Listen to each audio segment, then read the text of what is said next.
আগামী যে সমস্ত কম্পিটিটিভ এক্সামগুলো রয়েছে, যেমন গ্রুপ সি, ডাব্লিউবিসিএস ইত্যাদি এক্সামগুলোতে ইংলিশ থেকে যে ধরনের প্রশ্নগুলো আসে সেগুলো নিয়ে আলোচনা করছি।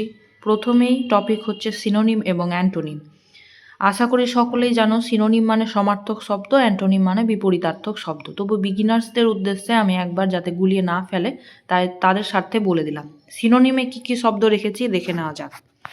ব্লিথ জয়াস আনন্দ, এফিমেরাল শর্ট লিভিং ক্ষণস্থায়ী, ডিলিজেন্ট ইন্ডাস্ট্রিয়াস পরিশ্রমী, ডেইফাই ওয়ারশিপ পুজো করা, টিরেনি ক্রুয়েলটি নিষ্ঠুরতা, র্যাথ অ্যাঙ্গার ক্রোধ, পেরিলিয়াস ডেঞ্জারাস বিপজ্জনক। অ্যান্টোনিমে কী কী রেখেছি?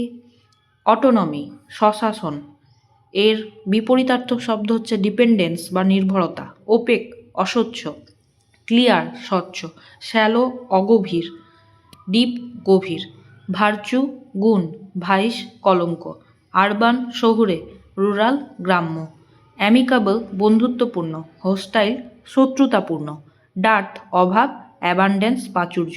এগুলো সবই প্রিভিয়াস ইয়ার কোশ্চেন।